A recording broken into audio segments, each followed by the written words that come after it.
Good morning, folks from Monrovia. This is Poon TV, and I'm Sylvester Chirople. We are in conversation with the Director General for IAA, Director David Kemah, and we understand that this institution is hosting an in-service training for its employees.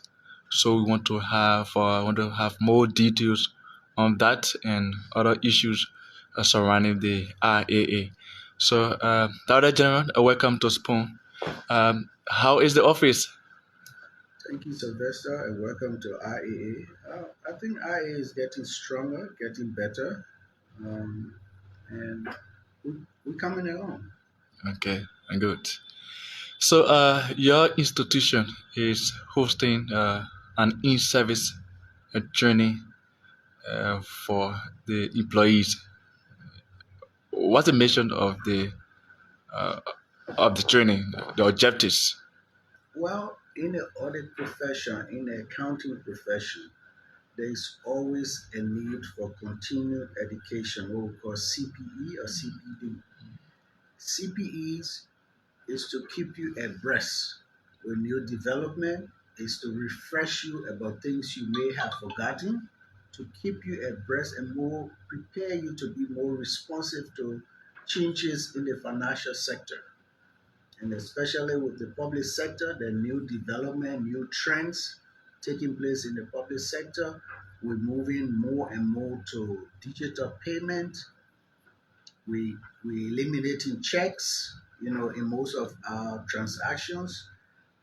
We're getting more advanced in internet-based transactions. So we want to be able to continue to refresh ourselves to be able to adequately provide the kind of services that is needed, the audit services that is needed, for those kinds of transactions. Okay, great. So, a few minutes ago, I was in a training, a workshop that is ongoing, and the participants they were discussing issues surrounding integrity, transparency, and how they could venture into issues that objectively. So, what are you now, talking about issues surrounding integrity, transparency, you know? Well, the word integrity is as old as it can get, but the training is mostly to strengthen the skill set of our staff. Okay, In fact, the structure of this training involves the what we call team building and team cohesiveness. okay, What does that mean? We have auditors deployed at ministries and agencies, SOEs, and they are managing the internal audit functions in those institutions. So what we're doing now, we decided to bring in the whole team. That means the head of function, his support staff, put them all together and have this training because we want to build team cohesiveness. We want to be able to instill in our staff that even if you are a support staff, there is a need. If you want an upward mobility, you need to understand what your supervisor is doing. And once you start to execute some of those responsibilities that your supervisor already is knowledgeable of, you can acquire those kind of knowledge to perform in those capacity. It makes us better. It means that our workforce will have a broader base of skillful people who can contribute and make the achievement of our objective, reasonable and in a short space of time. so I know we will talk about how other agency ministries, cooperating with you in terms of auditing, making sure that the right things are done in the government or in every sector of the country. But are there really challenges within the institution that you would love the public to know about? Absolutely. I mean, there will always be challenges in every risk management measure that you take, you will have what we call managerial override. You will have something called inherent risks, collusions. These are things that will happen. But our goal is to provide the necessary advice to heads of entity in terms of how to help them make their work, you know, achievable, ensuring that those controls that have been put in place, are being respected. We continue to strengthen those controls. There are one or two institutions where we're still having negotiation to strengthen the internal audit functions.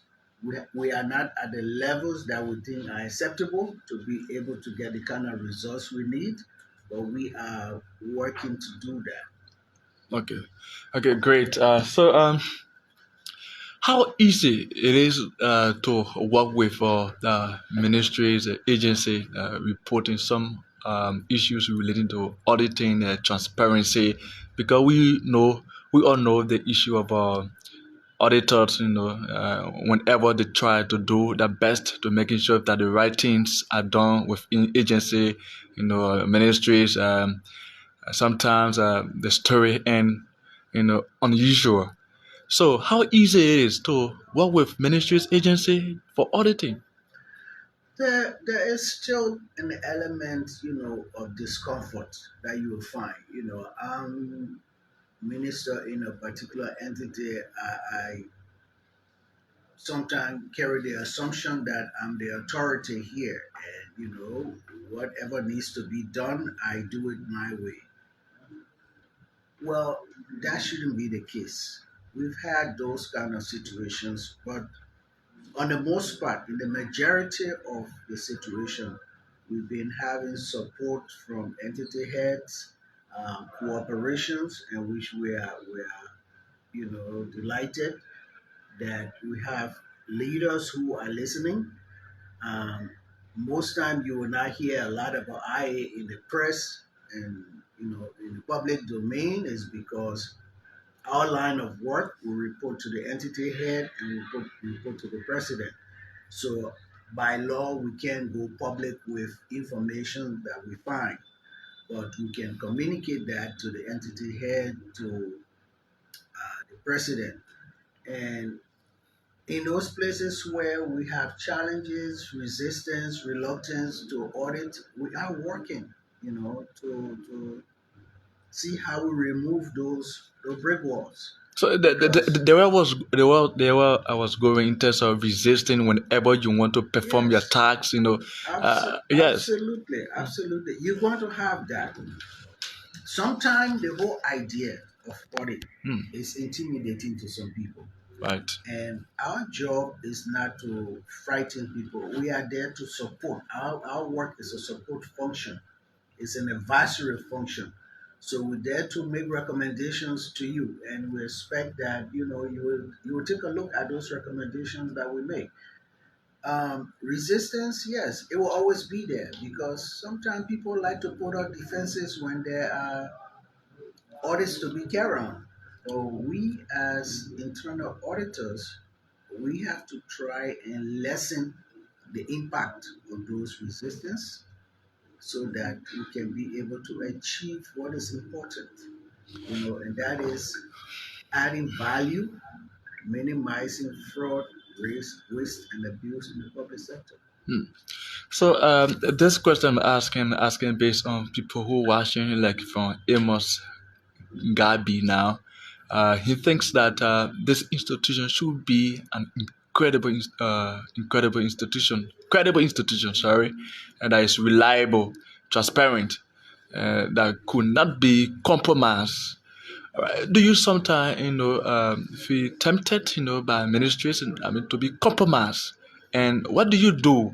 What are those approach that you think could be put into place to stop corruption, bad governance in the country?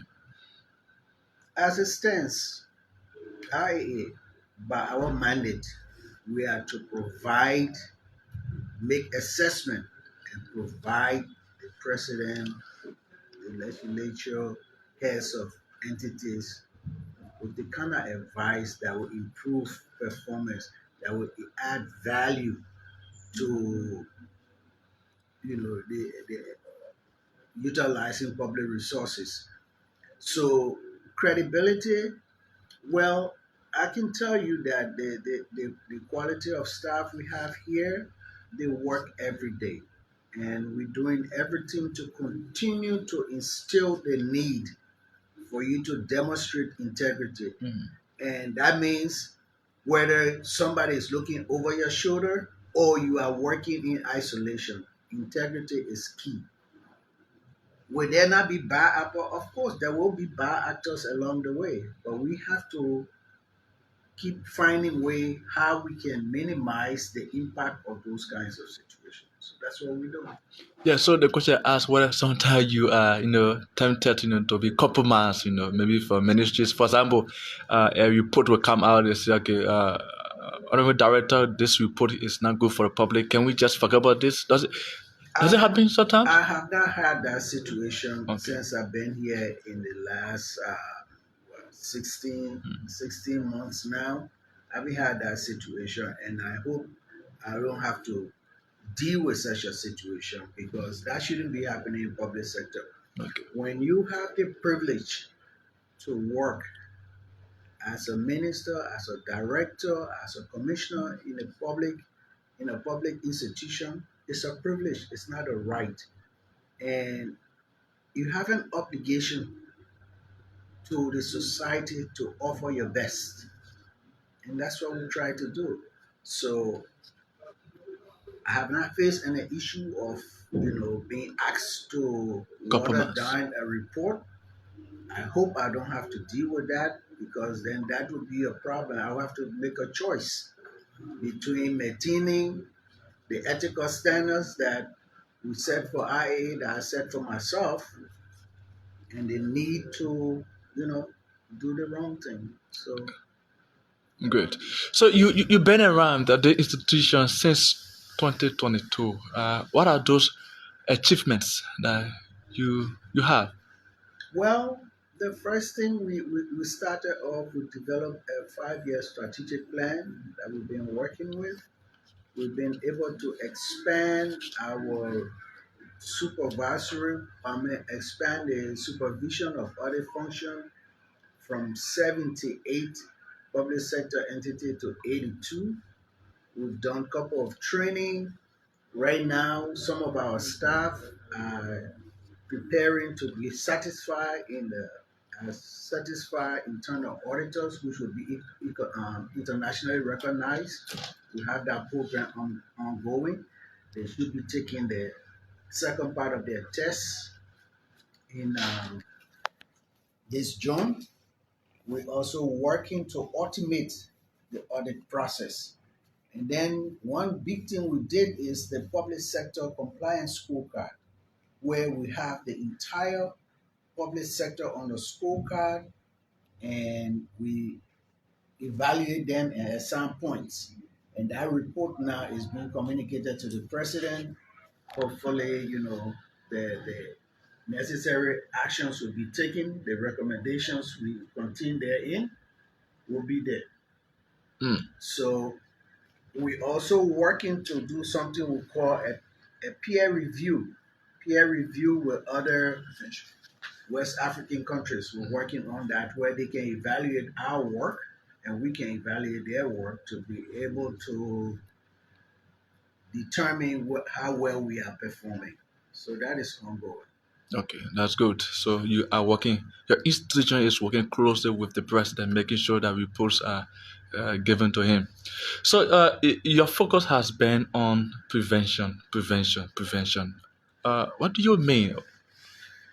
Well, the fight against fraud, waste, and abuse in the public sector, usually for Liberia, it's had three components. One is preventive measures where you put in the controls to minimize the opportunity for people to perpetrate fraud. Another one is to do audits, which we call audit or investigation. And then, of course, recent we heard about the asset recovery. So those are three components. The last two, usually the audit aspect or investigative aspect and the recovery aspect, pretty expensive. But if you can strengthen the preventive aspect of it, it's less costly and the impact, you know, is immediate. You know, you put in the controls now, you can prevent something from happening today. If you wait until that thing happen, then you go to do an audit a year after or 2 years after, the perpetrator, that bad actor, may have, you know, done what they did and gone. Now you have to go looking for them. Then you have to talk about using police, probably using the court process, recovering the asset. You know, it's a whole host of legal implications, you know, resources that need expanded.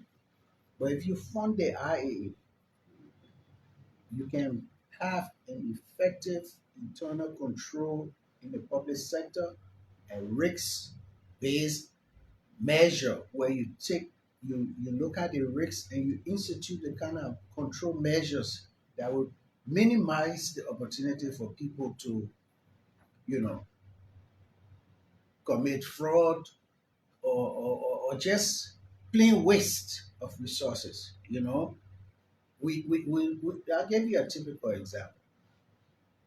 If an institution that has a fleet of cars, say 50 cars, for example, and there are accidents occurring, and you don't put any control in place where the cars should not be out at a certain time, or the wrong kind of people shouldn't be driving those cars, or if there's an accident, there should be a report and somebody held accountable.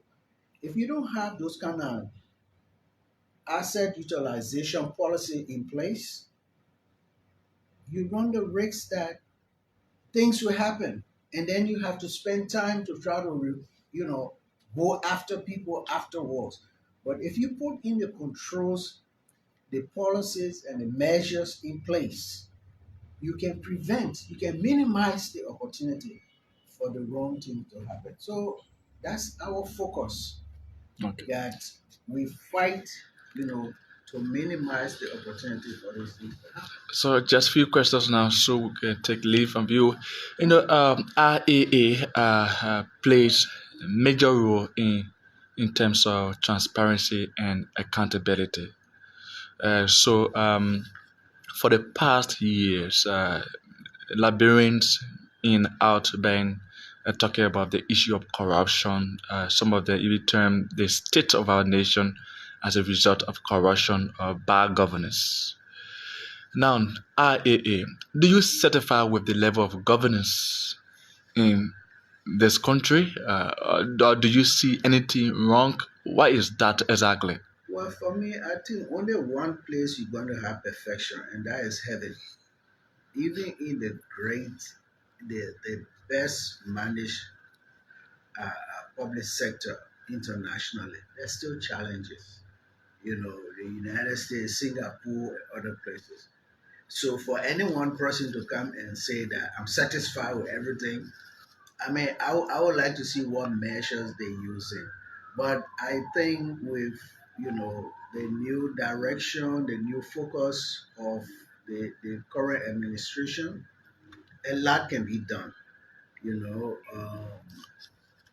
we've had a lot of requests for audits, for us to evaluate their systems and controls and recommend, you know, measures from some heads of entities who have recently taken over. So those are all encouraging signs. And I think if that trend continues, we're going to see a lot of improvement in the public sector.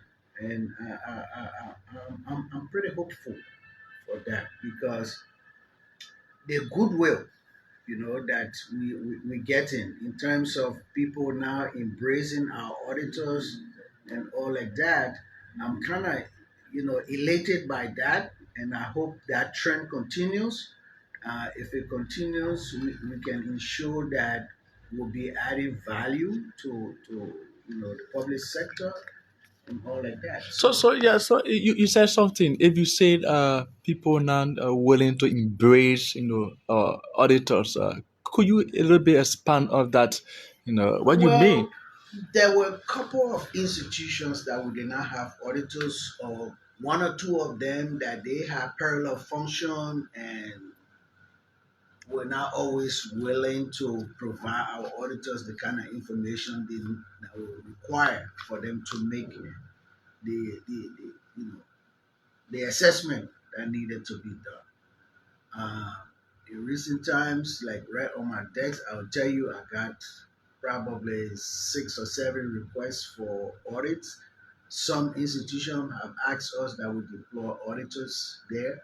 So those are some of the things I'm referring to. I think those are good signs that we could be moving in the right No, I'm direction. talking about for institutions that are not willing to, to for audit, because you just said that some institutions do not embrace auditors to go around and do auditing. That's a normal thing. You will always have that. Some of it, Though it's a different government, some of do it. you Let care me to put name it some this of way. them? Like I said before, our job is to provide advice. Our institution works mostly behind the scene, so you don't hear much about us in the press. So those places that we're still having challenges, we are in negotiations with them. Of course, those reports are going to those heads of entities and to the president's office. So I think that it will be dealt with from that point. Yes. So now we know that your work is actually is something that is now public. You work on the ground, and it just gave you put to your heads the boss, which is the president. But if you were to recommend, to ministries, agency, I mean, in all sector, in terms of preventing bad governance, even the very corruption we're talking about. What could be those recommendations that you would love to give out to there? Well, first and foremost, I would say in the list, listen to what the auditor says. Just you don't have to accept everything from the auditors, but give them that platform to provide you the kind of advice, and you can decide whether you want to take it or not. Except that for compliance purposes, if it's within the law, that certain things needs to be done, and we tell you this need to be done by law. If you're the head of the entity and you don't like it, it's very easy, very simple. Go to Capitol Hill, ask them to remove that component from, in the Public Financial Management Policy, in the PPCC Act, and then we'll be fine. But the people we elected, they put that in the law, and it's there. Like with IAA, we've gone to places where people ask us, well, you're not supposed to be here. We already got our auditors. Well, the thing is, there is a law that says IAA should establish and manage the internal audit function in areas where they're not. And in those areas where they are, IAA should assume the role, the supervisory role. If you are head of an entity and you don't like it, Capitol Hill is not far. Go there, ask the honorables to remove it from the law, rewrite the law, and then we'll all be fine. I mean, that's how it should be approached. Okay, Yeah. so just two quick questions quickly, so you can conclude. We know the history of RAA in terms of security, because sometimes if you have the kind of security that you need, looking at the job description for your institution, how let's look at the security aspect of your employees here. Because once they are safe, they'll have that confidence to do what is right. So tell us more about the security Well, aspect? well, the thing is, we all are citizens of this country, and we have the government security. We rely on the security that the government provide us, and we have to go with that. That's what we have. But in the meantime, we also tell our employees, watch your surrounding, be mindful of how you interact, what you say out there, where you are at a particular time of the day or the night. You know, those things matters. That's your personal security for your own self.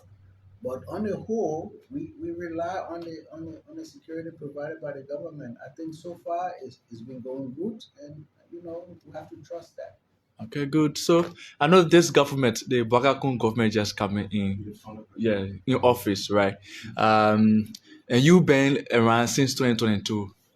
If you were to compare and contrast, is there any difference between the two governments In terms of what in terms leadership, of leadership, yes, there was a governance, time when you had His integrity, Excellency accountability? George Monrovia as president, and then you have His Excellency Josiah Newman Barker as president. So obviously there will be differences in their style of management. And I think Let me be specific. both In leaders, terms of better performance. I think both leaders uh, have the country at heart. President Weah did what he could and did during his tenure, and we expect, you know, that President Walker will build on that and Liberia will get better. I think that's how it should go. Okay, so conclude on the ongoing training. What could be your expectation from the employees? What do you hope to achieve after the I training? hope by the end of the training, our employees will have more knowledge about the new trend in the financial sector. You know, where we're going from manual based transaction to digital, internet, telecommunication. These are important things. We have to be able to be responsive to the other challenges in those areas. How we make payments. You know, who is this guy that in finance that will hit the button and money go to people's salary account? Is there a division of responsibility between that person and the person who creating the accounts at the bank so that we don't have, you know, illegal payments going out? You know, so all of those little kinds of stuff are things that we put in place. We're also looking at the idea that now we're paying our utility bills by, you know, by digital means.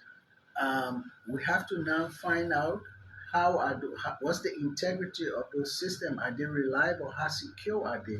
So those are some of the things we getting to our auditors to understand and be aware of new trend in the profession that they need to know. Okay. Anything you wish to say we didn't talk about? Well, again, I say thank you for coming, and I hope that IA will continue to get the support and the cooperation necessary to be able to achieve its mandate. Thank you so much, folks. Mr. David Kemah is the Director General here at IAA, and we are here talking about issues surrounding the IAA. So thanks so very kindly for following.